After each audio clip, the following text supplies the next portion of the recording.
berkarya bagi bangsa.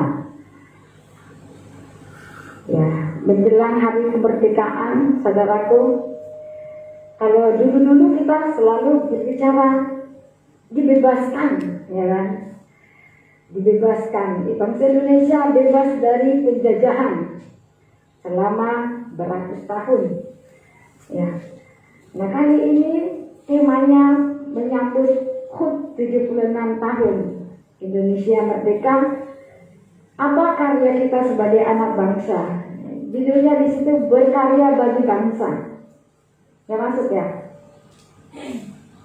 Judul enggak muncul. Oke. Baik Bapak Ibu yang dikasih Tuhan, ada kekurangan di situ ya, tapi sudah ada di dalam tuh. Berkarya bagi bangsa, apa yang harus kita lakukan sebagai anak-anak Tuhan ya, untuk bangsa kita Indonesia? Apakah cukup hanya beribadah? Tentu tidak ya. Hanya rajin aja pelayanan di gereja, itu tidak cukup sebagai anak-anak bangsa yang harus berkarya bagi bangsa kita. Tetapi perlu kita teladani bagaimana sikap hidup yang diajarkan oleh Rasul Paulus kepada jemaat di Roma ketika waktu itu dia pelayanan di Korintus. Sehingga dia mengirim surat kepada bangsa yang ada, bangsa-bangsa yang ada di Roma ya. Saudaraku yang dikasih Tuhan, ingat bagaimana ketika pemerintahan Romawi berkuasa, mereka penuh dengan kelaliman, sehingga rakyat banyak yang menderita. Banyak yang terjadi pemberontakan karena tidak sesuai dengan keinginan mereka. Hampir sama dengan di bangsa kita ya, saat ini nggak suka sama pemerintah, bikin demo, bakar fasilitas umum, udah dibuat bagus-bagus dibakar. Nah, saudaraku, sebagai anak-anak Tuhan, kita nggak cukup cuma berdoa dan rajin beribadah, tetapi mari kita lakukan apa yang menjadi nasihat Rasul Paulus kepada orang-orang yang ada di Roma. Mari kita lihat Roma 13 ayat 1 sampai 7.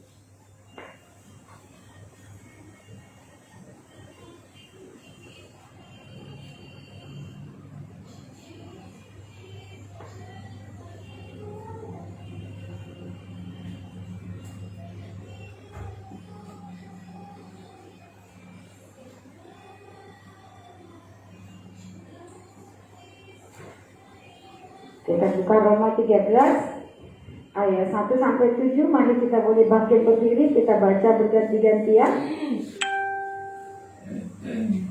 Kita baca Roma 13 ayat 1 sampai 7. Kepatuhan kepada pemerintah.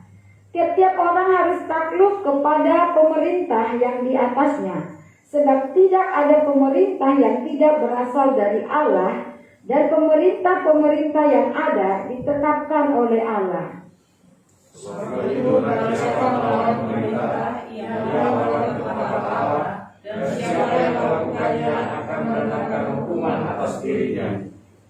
Sebab jika seorang berbuat baik, ia tidak usah takut kepada pemerintah. Hanya jika ia berbuat jahat, maukah kamu hidup tanpa takut terhadap pemerintah? Perbuatlah apa yang baik dan kamu akan beroleh pujian daripadanya. Karena pemerintah adalah hamba Allah untuk kebaikanmu. Tapi jika kau berbuat jahat, takutlah akan dia, karena tidak percuma pemerintah dengan dendam. Pemerintah adalah hamba Allah untuk membalaskan murka Allah atas mereka yang berbuat jahat. Sebab itu perlu kita menaklukkan diri, bukan saja oleh karena kemurkaan Allah, tetapi juga oleh karena suara hati kita. Itulah juga sebabnya maka kamu membayar pajak, karena mereka yang mengurus itu adalah pelayan Allah. Sama-sama ayat 7. Bayarlah kepada semua orang apa yang harus kamu bayar. Pajak kepada orang yang berhak menerima pajak, cukai kepada orang yang berhak menerima cukai, rasa takut kepada Allah yang berhak menerima rasa takut, dan hormat kepada orang yang berhak menerima hormat. Silakan duduk Bapak Ibu kasih Tuhan. Nah, inilah yang disampaikan Rasul Paulus kepada jemaat yang ada di Roma kala dia sedang pelayanan di Korintus. Jadi yang melatar belakangi Rasul Paulus mengirimkan surat ini kepada jemaat yang ada di Roma oleh karena mereka terjadi gejolak, ya, karena pemerintahan Romawi tidak adil seperti itu, ya, tidak sesuai dengan apa yang diharapkan oleh rakyat, saudaraku. Saudaraku, mungkin kaum bapak pasti banyak tahu bagaimana kisah pembantaian bangsa Israel, ya, Kaisar Nero, mana bangsa Israel ini dihabisin, ya. Tetapi Tuhan nggak membiarkan bangsa Israel habis, ya, sehingga mereka pada tahun berapa? Mereka merdeka, ya. Nah, saudara yang dikasih Tuhan, kisah tentang melatar belakangi surat ini juga adalah bagaimana keadaan bangsa Israel waktu itu yang selalu menginginkan raja. Mereka tidak puas dengan nabi-nabi.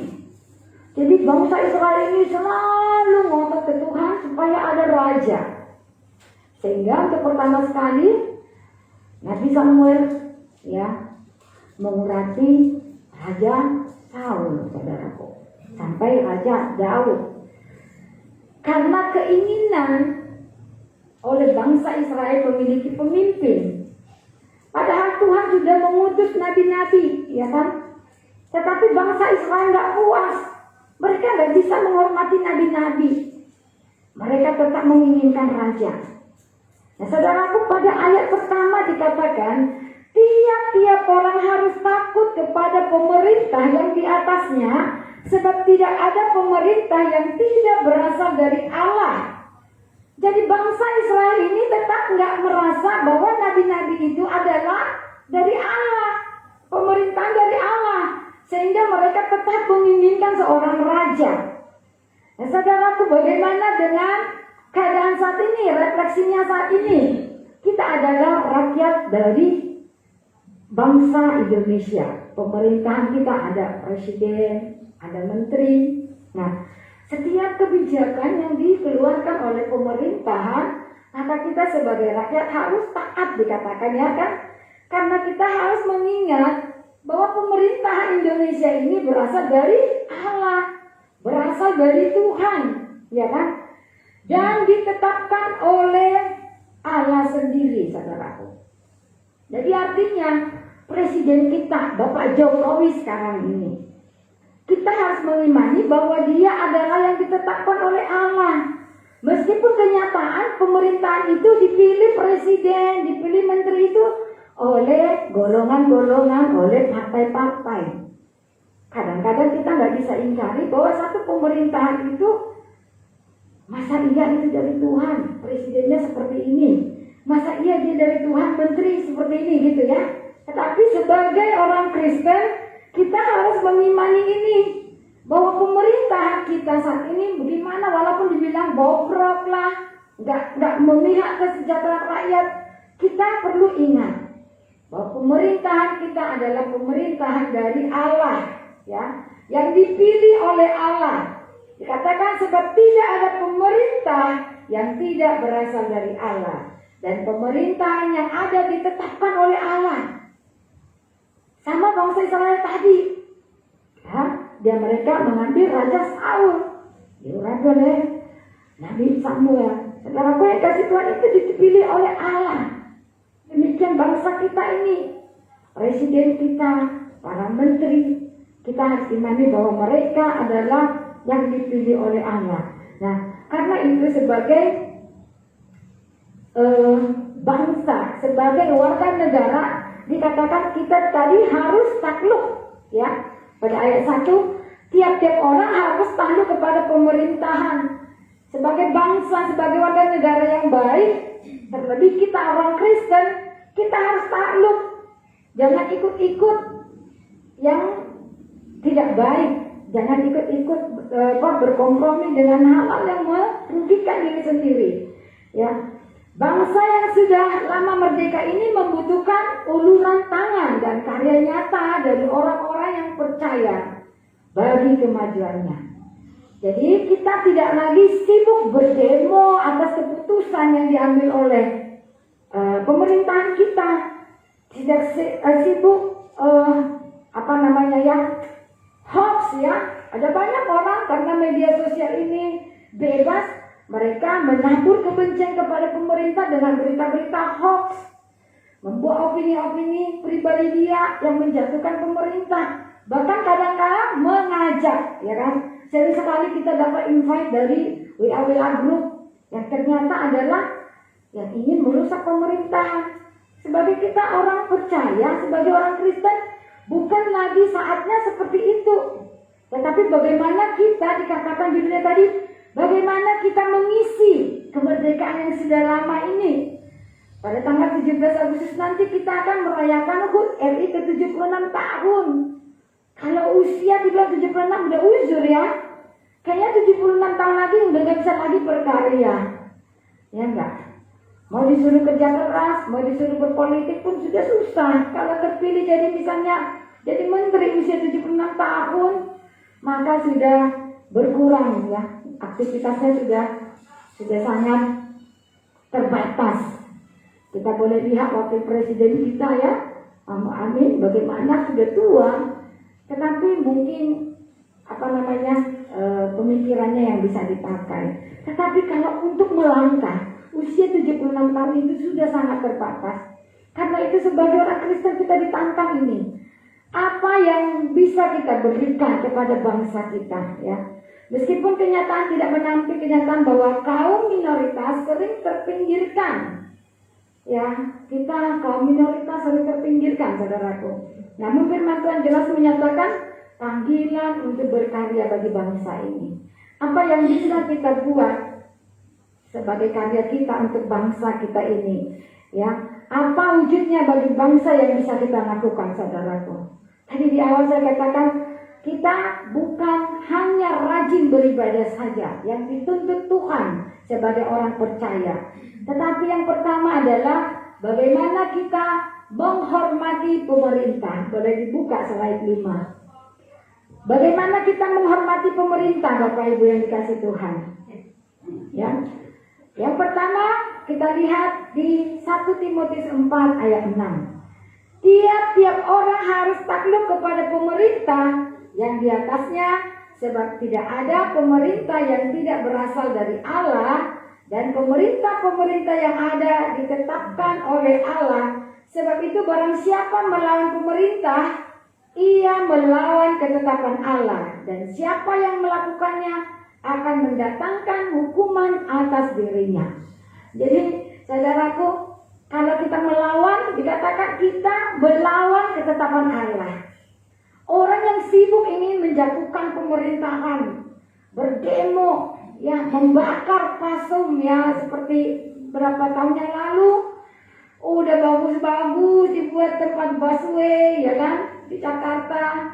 Tempat kami sudah pernah menikmati fasilitas busway keliling Jakarta, cuman habis duit berapa, ya, duduk nyaman, AC, yang layani kayak di pesawat, ya kan, pakai baju batik, rapi-rapi.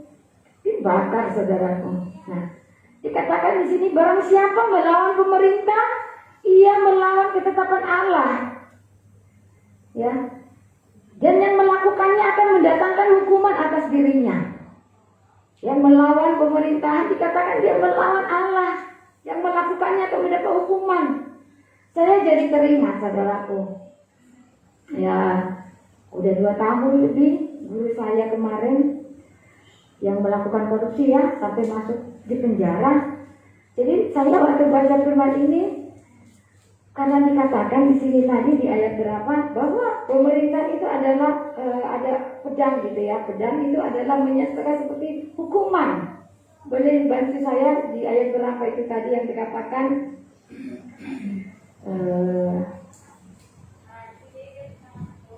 Kita lihat. Nah, ayat 4 saudara, kita lihat.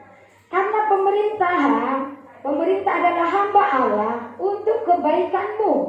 Tetapi jika engkau berbuat jahat, takutlah akan dia, karena tidak percuma pemerintah menyandang pedang. Nah, saudaraku, menyandang pedang ini adalah bahwa pemerintah punya otoritas, punya hak, punya kuasa untuk memberi hukuman kepada orang yang melawan ketetapan yang dibuat oleh pemerintah. Jadi ketika saya baca ini saya ingat ya guru saya yang ada sekarang di sel. Saya waktu terakhir dikasih putusan dia 3 tahun, lalu saya dipanggil pribadi oleh hakim. Dia bilang gini, "Ibu, boleh banding lagi untuk perdata. Saya kasihan, yayasan ibu sangat dirugikan, bisa bangkrut," katanya. Saya berpikir waktu itu, udahlah dia udah segitu, itu udah hukuman dari Tuhan gitu. Tapi saya nggak mau, saya bilang sama hakim, biar aja lah Bu Hakim. Tarkan juga dia ditanya Tuhan nanti kalau dia mati, saya bilang. Nanti kan dia ditanya, bertanggung jawab atas yang dilakukan. Nah, ketika hakim itu bilang 3 tahun, sebenarnya kita baca juga undang-undangnya, dia bisa memang dijatuhkan 5-6 tahun. Tetapi saat kami nggak mau banding, kami nggak mau juga untuk kasus perdata, saya lepas aja, saya pasrahkan ke Tuhan.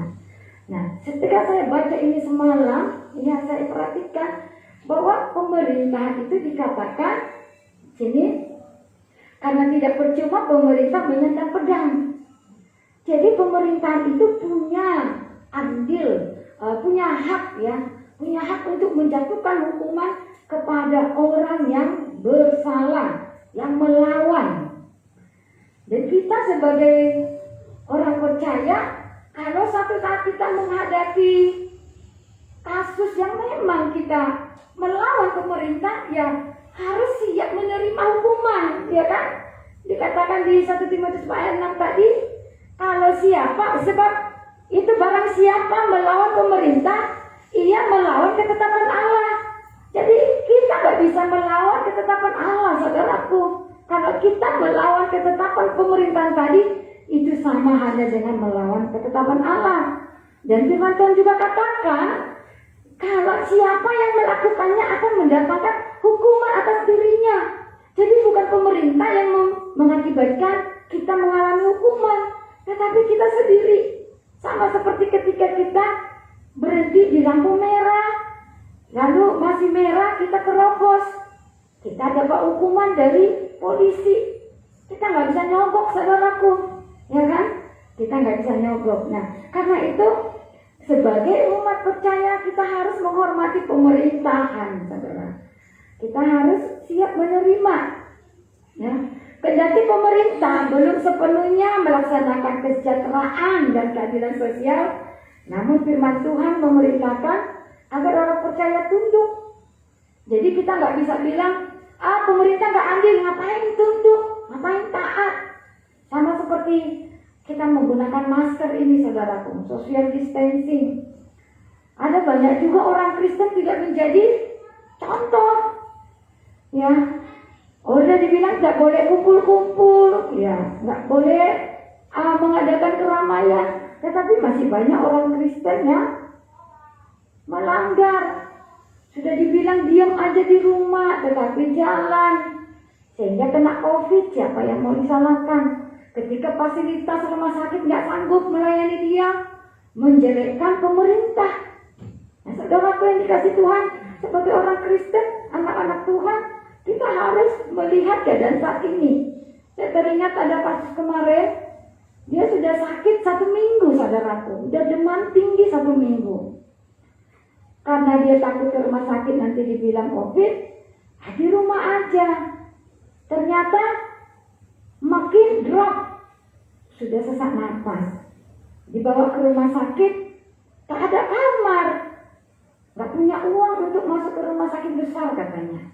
Padahal sebenarnya sebuah rumah sakit ini memang sama sekali gak ada kamar, karena dia harus di ICU. Udah setengah gak sadar gitu kan. Nah, padahal dia menyalahkan pemerintah. Bagaimana kita menyikapi yang seperti ini, saudaraku? Sebagai orang Kristen, ya, kalau Tuhan bilang berdiam diri di rumah dulu, ya, ingat kisahnya bagaimana Tuhan akan menilai bangsa Mesir. Tuhan menyuruh bangsa Israel apa? Masuk di dalam rumah, lalu letakkan tanda darah di pintu rumahmu. Sebab pada malam itu malaikat maut akan berjalan. Nah, jemaat yang dikasih Tuhan, banyak orang Kristen juga tidak jadi contoh saat pandemi sekarang. Bilang gak ada COVID, malah mengajak orang rame-rame. Ya kemarin saya bilang saya berantem sama apa ya, sama bapak-bapak di depan sekolah. Semau hampir 100 mereka berbuka baju di situ. Saya lawan benar. Saya bilang, Bapak sudah dewasa, punya keluarga, punya anak. Lebih bagus di rumah berkarya untuk anak istrimu. Jangan di sini kumpul-kumpul buat virus, saya bilang. Saya dilawan, tapi saya lawan lagi. Akhirnya mereka diam. Saudaraku, mereka nggak jadi contoh. Orang Kristen tidak jadi contoh. Udah dibilang jangan kumpul-kumpul. Jadi mereka di situ kumpul-kumpul, mereka minum. Maaf kata nggak ada adatnya, kita ada di situ, masuk ke toilet sekolah kita nggak pamit. Saya nungguin di depan toilet. Saya tungguin bapak di depan toilet ya. Sampai dia keluar saya tungguin. Saya bilang, kamu ada adat nggak? Ini sekolah saya bukan masuk. Kamu masuk ke sekolah saya, kencing di toilet kami, kamu tidak pamit. Nah saudaraku, orang-orang yang tidak menghiraukan aturan dari pemerintah, sehingga karakternya pun jadi rusak, tidak bisa menghargai orang, tidak punya etika. Banyak saudara orang Kristen tidak menyadari itu. Apa yang dibuat untuk bangsa ini? Dia hanya menimbulkan image jelek terhadap anak-anak, terkhusus di luar sekolah. Mereka buat tempat mabuk, mereka buat tempat judi di situ. Mereka siang malam berjudi, siang malam gak kira-kira waktu, main batu, minum tuak, nanti dia mabuk, makan tabung kotoran di toilet kita. Ini benar pergumulan bagi saya. Tetapi inilah kenyataan. Kalau dia orang yang takut akan pemerintahan, maka dia harus seperti bangsa Israel tadi. Dia diam di rumah. Ya, tetapi kenyataannya, sehingga banyaklah yang terkonfirmasi COVID, saudaraku. Yang tidak berdosa, yang tidak ikut di situ kena. Saudaraku, itu yang terjadi. Ada juga banyak orang yang menggerutu. Apa yang dibuat bangsa ini? Bangsa ini, pemerintah ini. Keadaan ekonomi sekarang yang susah. Semua menyalahkan pemerintah. Banyak ya, bukan semua, sorry. Banyak yang menyalahkan pemerintah. Sehingga upload di medsos. Saudaraku, kita tidak boleh hanya melihat orang. Kalau kita mau melihat orang, menilai orang, maka dikatakan kita harus menilai diri kita sendiri dulu. Kita nggak bisa hanya bilang bangsa ini buat apa untuk aku. Tetapi kita harus berbalik lagi. Apa yang kubuat untuk bangsa ini? Di tengah usianya sekarang sudah 76 tahun ya. Jadi dikatakan tadi kita balik lagi ke sini. Barang siapa melawan pemerintah, ia melawan ketetapan Allah dan dapat berakibat pada datangnya penghukuman. Orang dari bilang jangan narkoba, jangan pengedar, tapi lakukan. Saudaraku, ini yang dialami keluarga kami saat ini. Dia nggak lakukan, tetapi dia bergaul dengan anak-anak yang bandel, dimanfaatkan nih. Masuk penjara, saudaraku masih muda. Padahal dia nggak melakukan apa-apa, tapi barang bukti ada pada dia. Saudaraku, pergaulan yang tidak baik akan merusak perbuatan yang baik, ya kan? Ketika kita menghormati pemerintah, maka kita sedang menghormati Allah yang memerintahkan demikian. Jadi, saudaraku, apapun yang diambil presiden, ya pemerintahan kita saat ini, saya nggak tahu bagaimana sekarang perkembangannya SK 3 Menteri tentang kebebasan mendirikan rumah ibadah. Kita hormati keputusan pemerintah, apapun itu saudaraku. Jadi ketika kita mengalami satu hal yang rasanya kita ini orang minoritas terhimpit, mungkin bisa disampaikan dengan cara-cara yang baik, tidak dengan berdemo. Banyak kita lihat gereja-gereja beribadah dituntut orang, ya dilarang beribadah, gereja dibakar. Sebagai anak Tuhan kita nggak bisa melawan dengan mengajak lagi untuk berperang. Ya firman Tuhan bilang, sebab peperangan kita bukan melawan darah dan daging, tetapi melawan roh-roh jahat di udara. Jadi orang Kristen untuk mengisi bangsa ini, kemerdekaan kita ini, yang pertama kita harus menghormati pemerintah dengan tunduk kepada setiap kebijakan. Yang kedua, sebagai orang Kristen untuk mengisi kemerdekaan ini adalah dengan berbuat baik, bukan jahat, saudaraku. Kita lihat Roma 13:3-4. Saya bacakan Roma 13:3-4. Sebab jika seorang berbuat baik, ia tidak usah takut kepada pemerintah. Hanya jika ia berbuat jahat, maukah kamu hidup tanpa takut terhadap pemerintah? Buatlah apa yang baik, dan kamu akan beroleh pujian daripadanya. Karena pemerintah adalah hamba Allah untuk kebaikanmu. Tetapi jika engkau berbuat jahat, takutlah akan dia, karena tidak percuma pemerintah menyandang pedang. Pemerintah adalah hamba Allah untuk membalas murka Allah atas mereka yang berbuat jahat. Jadi kita nggak perlu takut kepada pemerintah kalau kita berbuat baik. Kita nggak perlu takut lewat kalau ada polisi, kalau mobil kita beres, ya kan? Kalau pajak kita dibayar. Saya pernah ngotot sama polisi. Jadi saya pas lewat Sekupang, pos polisi ya, saya belok, saya dikejar polisi. Saya dikejar, saya bawa SIM, ada SIM saya nggak mati gitu kan. Kenapa saya dikejar? Pas sudah belok mau ke dinas pendidikan itu, bu berhenti katanya. Kenapa? Ibu tahu kesalahan ibu? Nggak ada terobos lampu merah gitu kan, bingung saya. Nggak ada salah saya Pak. Coba lihat SIM baru bikin kan, baru perpanjang. Ini polisi salah, bu keluar. Saya disuruh keluar. Pak ini udah terlambat, kami rapat ke kepala sekolah. Enggak ibu tahu kesalahan ibu gitu terus. Akhirnya saya emosi ya. Saya lawan ke polisi, dia nggak pakai baju polisi lagi, pakai rompi-rompi. Saya bilang jangan-jangan kamu polisi gadungan kayak gitu kan.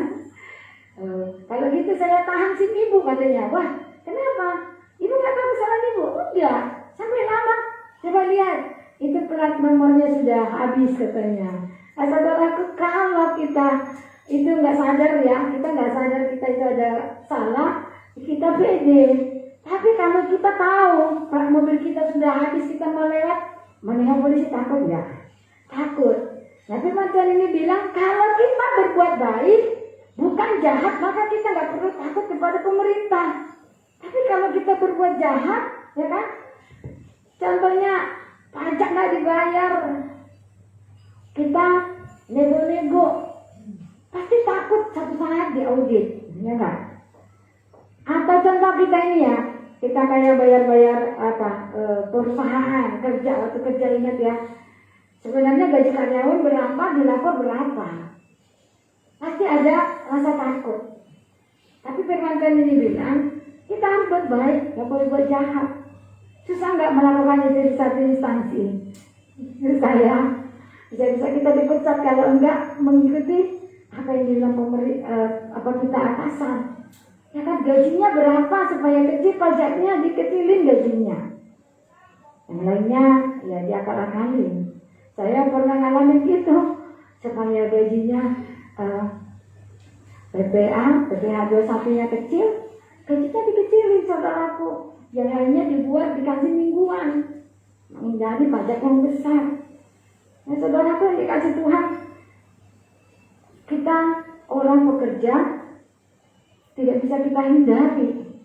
Tetapi mari kita hari ini belajar dari firman Tuhan. Kalau kita punya usaha, kita punya apa yang harus kita laporkan, kita laporkanlah sesuai dengan nilainya. Karena kalau kita nggak laporkan sesuai yang nilainya, pasti ini ya, Roh Kudus bekerja pada kita, pasti kita jadi takut ya kan. Nanti kalau diperiksa, gimana? Ketahuan kita manipulasi pajak.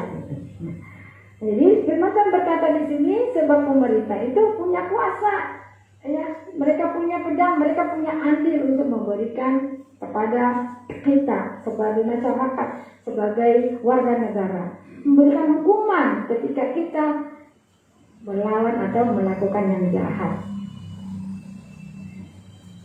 Ya. Karya nyata kita bagi bangsa juga dapat diwujudkan adalah dengan menunjukkan perbuatan baik. Ada beragam perbuatan baik yang bisa dilakukan gereja di tengah-tengah bangsa ini untuk menjadi teladan bagi banyak orang. Tadi pribadi kita, saudaraku. Tadi pribadi kita harus berbuat baik kepada bangsa ini. Bagaimana dengan gereja? Apa peran kita sebagai gereja di masa-masa seperti ini, saudaraku? Sebenarnya banyak yang bisa kita lakukan sebagai gereja di tengah-tengah keadaan saat ini. Contohnya dengan mengikuti peraturan yang dilakukan pemerintah. Kemarin pemerintah mengeluarkan wali kota melakukan SK bahwa kita nggak boleh ibadah di gereja selama PPKM level 4. Kita taat, ya kita taat, saudaraku. Kita harus menjadi contoh. Ada banyak juga, ya kita nggak bilang ya gereja yang lain, tetapi pandangan-pandangan yang salah. Bilang gini, beriman, tetapi kita dikatakan harus tunduk kepada pemerintah. Jadi kalau pemerintah bilang kita belum boleh beribadah onsite, maka kita harus taat. Nah, kemarin SK wali kota keluar sudah boleh onsite 50%, ya kita mengikuti, kita boleh onsite. Ini salah satu contoh perbuatan baik yang boleh dilakukan gereja. Kemudian apa lagi yang bisa kita lakukan sebagai gereja di tengah-tengah pandemi ini? Ini yang belum sempat kita laksanakan karena kena PPKM level 4. Kita berbagi kasih, saudaraku. Berbagi kasih bukan dinilai dari besarnya, tetapi kalau yang sedikit itu kita salurkan kepada orang-orang yang benar membutuhkan, maka itu sangat berdampak.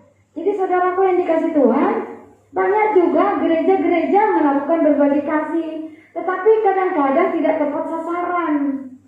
Ya, jadi kalau kita mau melakukan berbagi kasih ini, kita lihat dulu siapa yang akan kita bagi. Memang benar dikatakan memberi kasih itu tanpa harap kembali, tanpa syarat, tanpa lihat siapa. Tetapi menurut firman Tuhan, jangan melemparkan mutiara kepada tai itu, gitu ya. Jangan membuang mutiara ke tempat yang tidak tepat. Jadi berbagi kasih yang kita lakukan nanti, saudaraku, kita harus tetap menyatakan Injil. Kita harus tetap menyatakan kasih Kristus. Jangan orang dapat memberi kasih hanya diberikan berasnya saja, diberikan sembakonya saja, tapi nggak dikasih tahu kabar baik, kabar keselamatan.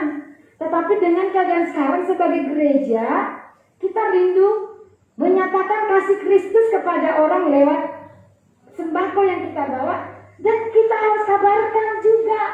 Kita kabarkan bahwa keselamatan itu hanya ada di dalam Kristus. Mengapa kita harus mengabarkan itu, saudaraku? Karena ternyata masih banyak orang Kristen yang tidak mengenal Tuhan, ya. Hanya statusnya Kristen, tetapi mereka belum hidup, belum mengalami Kristus. Karena itulah kita rindu berbagi kasih nanti, kita harus tetap menyampaikan walaupun mungkin satu ayat kepada mereka. Jadi tepat sasaran, saudaraku. Saudaraku, karena keadaan sekarang ini banyak orang yang kena COVID, sakit. Sering kita dihubungi ya, minta didoakan. Sakit di WA. Ini sarana kita menginjil, saudaraku. Mungkin dia tidak ke gereja kita, tetapi firman Tuhan dikatakan pasti akan bertumbuh. Nanti ada orang yang akan menolong dia untuk bertumbuh. Jadi mari kita sebagai gereja taat kepada peraturan. Yang kedua, kita peduli kepada orang-orang yang susah, saudaraku. Kemudian mari coba kita lihat Matius 20 ayat 25. Di sini kenapa kisah ini disampaikan oleh Rasul Paulus kepada jemaat di Roma, ya. Kita coba lihat dulu Matius 20 ayat 25. Nah, kita baca di sini. Tetapi Yesus memanggil mereka lalu berkata, kamu tahu bahwa pemerintah pemerintah bangsa-bangsa memerintah rakyatnya dengan tangan besi dan pembesar-pembesar menjalankan kekuasaannya dengan keras atas mereka. Nah, saudaraku, ini yang melatar belakangi Rasul Paulus menyampaikan surat ini kepada bangsa Romawi. Karena pemerintahan Romawi itu sangat keras, ya. Dikatakan di sini bertangan besi dan pembesar-pembesarnya menjalankan kekuasaan yang dengan keras atas mereka. Bagaimana kita melihat bangsa kita saat ini, saudaraku, pada keadaan pandemik ini? Apakah bangsa kita, pemerintah kita menjalankan pemerintahan di bangsa kita ini dengan tangan besi, dengan kuasa-kuasa mereka? Bangsa sendiri, rakyat sendiri bisa menilai. Tetapi sebagai gereja, saudaraku, kita nggak peduli. Kalau orang bilang bangsa negara kita ini dikatakan COVID ini dibuat-buat, COVID ini banyak ya yang berseliweran ya. Kadang-kadang kita terima kabar, apa jangan masuk rumah sakit, setiap yang sakit di COVID kan supaya apa? Dapat duit. Seperti itulah cerita-cerita yang seolah-olah membuat pemerintahan itu keras seperti pada firman Tuhan tadi. Bertangan besi, memberi kuasa suka-suka. Biarlah orang yang menilai seperti itu. Tapi sebagai kita bangsa, orang Kristen, orang percaya, kita nggak perlu memikirkan pandangan orang yang seperti itu. Karena pemerintah ini ekonomi jadi hancur katanya ya. Nanti kalau nggak ada dana COVID pasti nggak kayak gini. Orang banyak cerita seperti itu. Tapi mari kita, sebagai orang percaya, kita ingat bahwa pemerintahan kita adalah dari Tuhan. Biar kita tetap berbuat baik, jangan berbuat jahat. Jika kita berbuat baik, tidak ada alasan untuk hidup di tengah-tengah bangsa ini dengan ketakutan. Amin. Kita nggak perlu takut kepada pemerintah, kepada aturan. Kalau kita dalam koridornya Tuhan, kita tetap berbuat baik, saudaraku. Yang ketiga, yang kita lakukan mengisi kemerdekaan kita adalah dengan membayar pajak, saudaraku. Membayar pajak. Kita baca Roma 13:6-7 tadi. Itulah juga sebabnya maka kamu membayar pajak karena mereka yang mengurus hal itu adalah pelayan-pelayan Allah. Bayarlah kepada semua orang apa yang harus kamu bayar. Pajak kepada orang yang berhak menerima pajak. Cukai kepada orang yang berhak menerima cukai. Jadi kalau kita bayar pajak, jangan lihat, ini pemimpin pajak di sini nih tukang korupsi, ya kan? Nggak usahlah dibayar pajak. Salah, saudaraku. Karena dikatakan kita harus membayar kepada orang yang sebagai pelayan, ya. Karena orang yang duduk di pemerintahan ini dikatakan tadi adalah dia pilihannya Tuhan. Kita nggak bisa bilang sama Tuhan, interupsi kepada Tuhan. Masa Tuhan pilih tukang korupsi? Menteri korupsi, kepala pajak korupsi, karyawan sampai ke bawah korupsi. Kita tetap bilang itu pilihan Tuhan. Ya manusianya aja yang salah, ya kan? Jadi kalau kita melihat seperti itu pemerintahan ini enggak baik, korupsi di mana-mana, kita harus tetap membayar pajak kita, Bapak Ibu. Enggak boleh punya prinsip ngapain bayar pajak, hanya bikin kaya pada petinggi-petinggi. Salah. Kita tetap harus bayar pajak, ya. Kita harus tetap membayar pajak, ya. Itu menunjukkan kita taat, ya. Kita lihat di ayat itu tadi. Kita harus bayar pajak kita kepada semua orang yang bayarlah kepada semua orang apa yang harus kamu bayar. Pajak kepada orang yang berhak menerima pajak. Cukai kepada orang yang berhak menerima cukai. Rasa takut kepada orang yang berhak menerima rasa takut. Dan hormat kepada orang yang berhak menerima hormat, saudaraku. Mari coba kita buka Matius 22 ayat 17 sampai 20.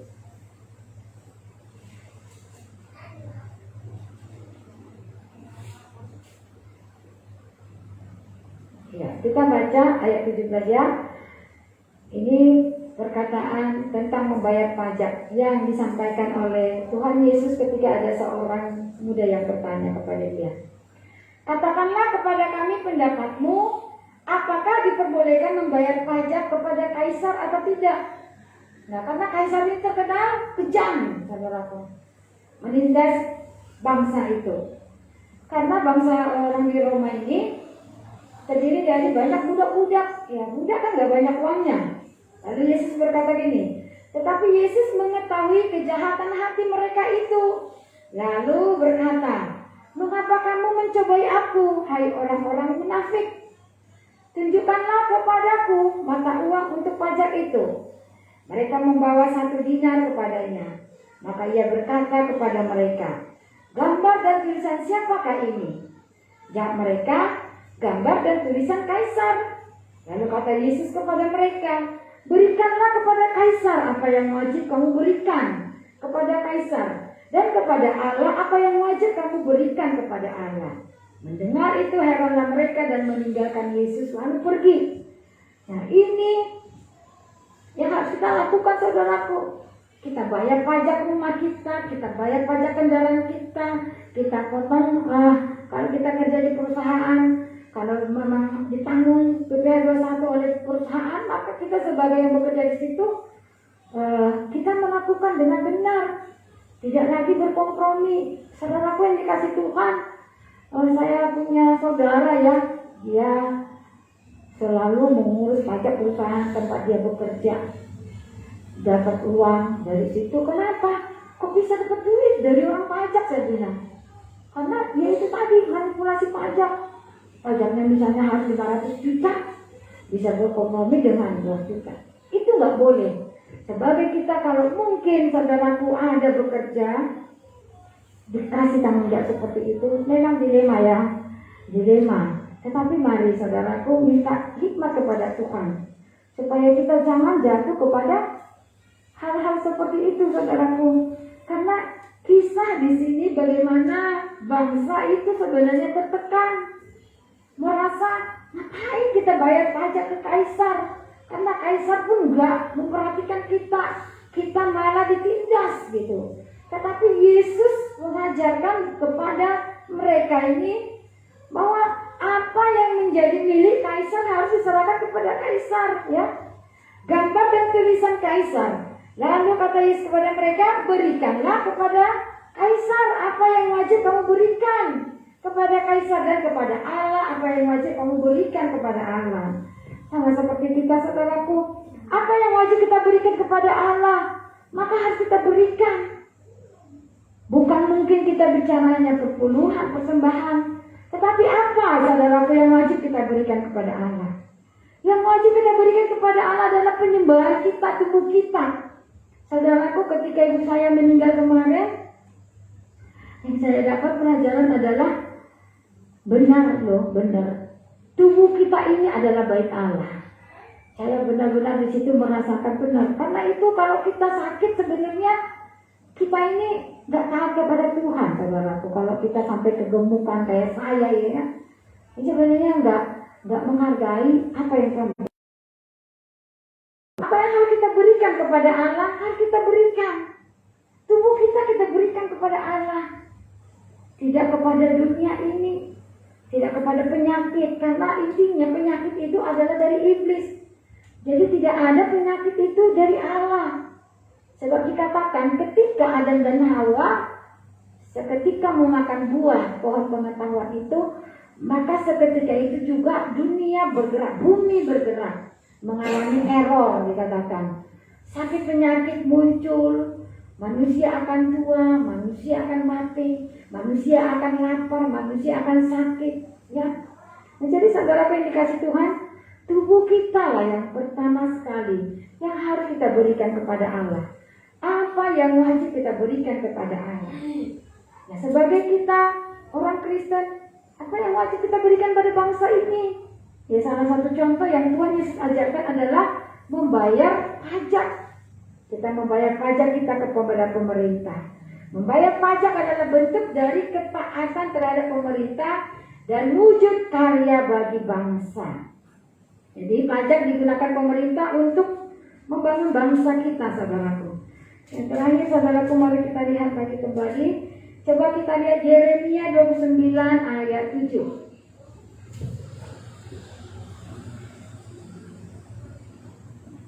Yeremia 29 ayat 7. Inilah yang harus kita lakukan terutama untuk kota kita, Kota Batam. Kita baca bersama-sama 1-2 ya. Usahakanlah kesejahteraan kota kemana kamu akan buang, dan berdoalah untuk kota itu kepada Tuhan, sebab kesejahteraannya adalah kesejahteraanmu. Kita berdoa untuk Kota Batam. Kita berdoa untuk kota di mana kita tinggal, sebab dikatakan kesejahteraannya kota ini adalah kesejahteraan kita.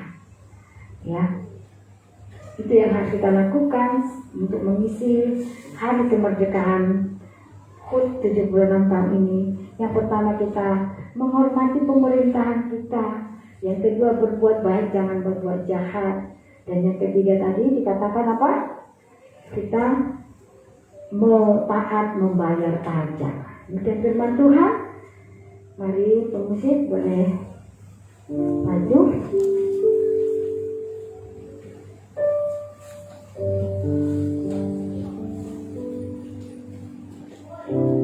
Haleluya. Batam adalah kota tempat kita tinggal. Maka kita berdoalah untuk kota kita ini, supaya Tuhan memberkati kota kita. Kita akan pujian, Tuhan inilah hidupku. Sebab bangsa kita ini adalah cita-cita kita. Bangsa kita ini adalah masa depan kita. Masa depan untuk